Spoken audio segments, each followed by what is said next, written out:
कार्तिक व्रत का निर्वाह कैसे किया जाता है ये जानना है।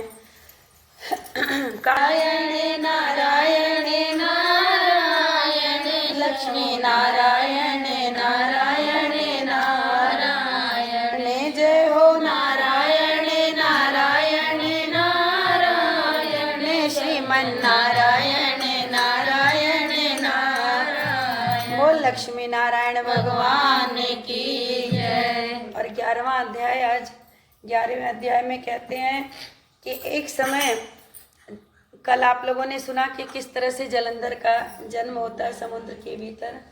चंदन जो लोग लेट आए हैं सबको लगा लेना।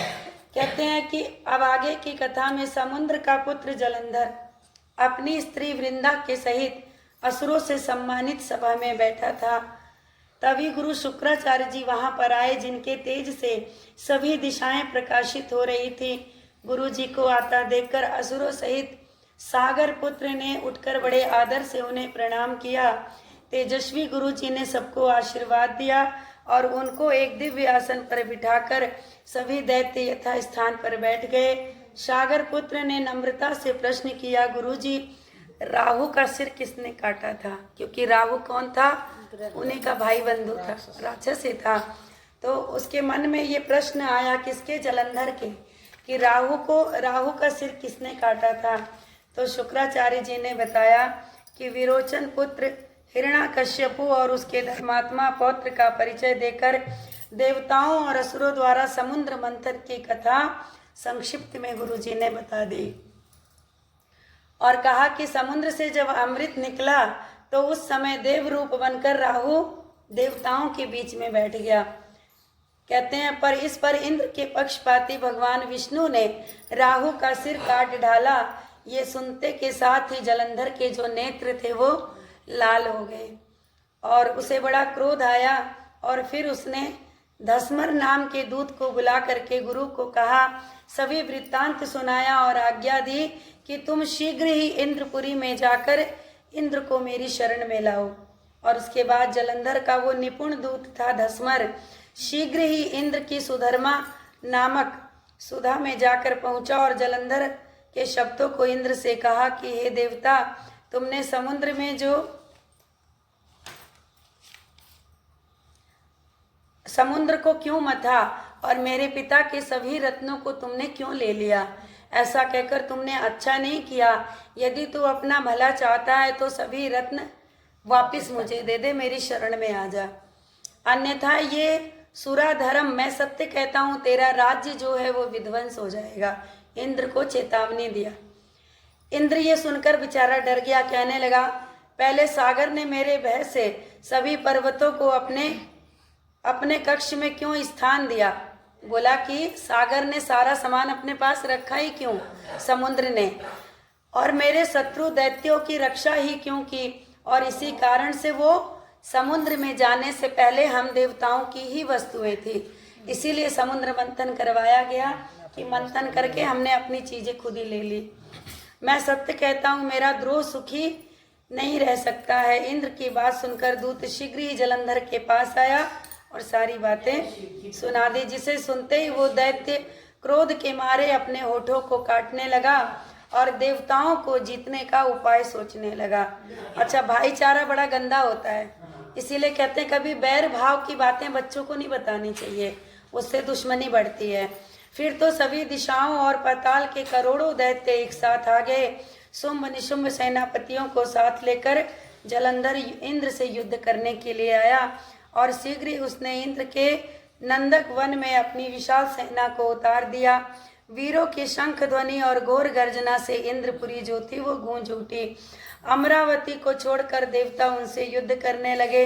भयानक मारकाट हुई। दोनों पक्षों के आचार्य जो थे अपने अपने मृतक को जिलाने लग गए। असुरों के आचार्य गुरु शुक्राचार्य मृत संजीवनी विद्या से और देवगुरु बृहस्पति द्रोणागिरी से औषधि लाकर मृतकों को जिलाते थे। इस पर जलंधर ने अपने गुरु शुक्राचार्य से क्रोधित होकर कहा कि मेरे हाथ से जो देवता मर जा रहे हैं दोबारा कैसे जीवित हो जा रहे हैं?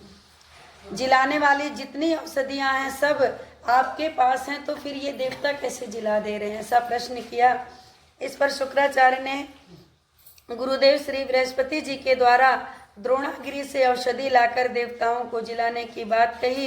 ये सुनकर जलंधर और क्रोधित हो गया और शुक्राचार्य जी से कहा कि क्रोध क्यों होते हो, यदि शक्ति है तो द्रोणागिर पर्वत को उखाड़ करके समुद्र में फेंक दो। गुरु जी ने कहा शुक्राचार्य ने कि क्रोधित मत हो, अगर तुम्हारे अंदर ताकत है तो पर्वत उठा करके समुद्र में फेंक दो, तब मेरे कथन की सत्यता प्रमाणित होगी। इस पर जलंधर क्रोधित होकर के गया और द्रोणागिर पर्वत को कहते हैं अपनी भुजाओं से उखाड़कर समुद्र में फेंक दिया। ये तो भगवान शंकर का तेज था। जलंधर कौन था? भगवान शिव का तेज, और इसीलिए उसके लिए कोई बहुत बड़ी बात नहीं थी। इसमें जलंधर की कोई विचित्र बात नहीं। तत्पश्चात वो सागर पुत्र युद्ध भूमि में आकर बड़े वेग से देवताओं का संहार करने लगा। जब गुरु बृहस्पति औषधि लेने के लिए द्रोणागिर पर्वत पर गए तो द्रोणागिर की जगह पर उन्हें खाली मैदान मिला। अब भयभीत होकर देवताओं के पास आए और कहा कि युद्ध को यहीं बंद कर दो, नहीं सब के सब मारे जाओगे। अब जिंदा करने की औषधि मेरे पास नहीं है। अब तो तुम जलंधर को जीत ही नहीं सकते हो। पहले इंद्र ने जो भगवान शंकर का अपमान किया था, ये उसी का फल है। पहले कथा में सुना ना आपने, उसका फल है। ये सुनकर देवता युद्ध की आशा त्याग करके अत्यंत व्याकुल होकर इधर उधर भाग गए। सिंधु सुत निर्भय होकर अमरावती नगरी पे अपना राज्य जमा लिया और इंद्र आदि सभी देवताओं ने गुफाओं में शरण ली। माता की जय हो। खोज में आते देखकर इंद्र आदि देवता भयभीत होकर के वहां से भाग निकले तो भागकर बैकुंठ में भगवान विष्णु के पास आ गए। जितने देवता थे सब कहाँ आए? भगवान विष्णु के पास। और सभी देवताओं ने अपनी रक्षा के लिए उनकी स्तुति की। देवताओं की इस दीन वाणी को सुनकर करुणा सागर भगवान विष्णु ने उनसे कहा, देवताओं तुम भय को त्याग दो, युद्ध में शीघ्र ही मैं जलंधर को देख लूंगा। विष्णु ने क्या कहा कि मैं जलंधर को देख लूंगा। और उसके बाद ऐसा कहने के साथ ही भगवान गरुड़ पर जाकर के जैसे ही बैठते हैं, कहते हैं समुद्र तनया लक्ष्मी की नेत्रों में जल भरा है। और वो कहती हैं कि नाथ मैं तो आपकी बहुत प्रिय हूँ ना, और भक्त हूँ, तो मेरा भाई आपके द्वारा कैसे मारा जाएगा? कोई जीजा अपने साले को कैसे मार सकता है? लक्ष्मी जी आ गई अपना रिश्ता लेकर के। इस पर भगवान विष्णु ने कहा कि यदि तुम्हारी ऐसी ही प्रीति है तो मैं तुम्हें वचन देता हूँ कि मैं अपने हाथों से जलंधर को नहीं मारूंगा, पर मुझे इस समय जाने दो वहां पर। कहते हैं क्योंकि देवताओं ने मेरी बड़ी स्तुति की है।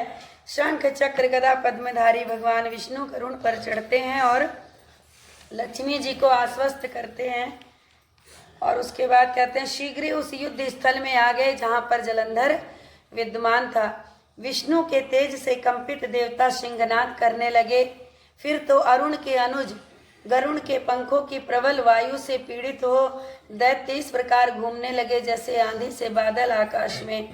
तब अपने वीर दैत्यों को पीड़ित देखकर जलंधर ने क्रोधित होकर भगवान विष्णु को कठोर वचन कहा और पूरी ताकत के साथ विष्णु पर आक्रमण किया। बोल तुलसा सालिक राम भगवान की।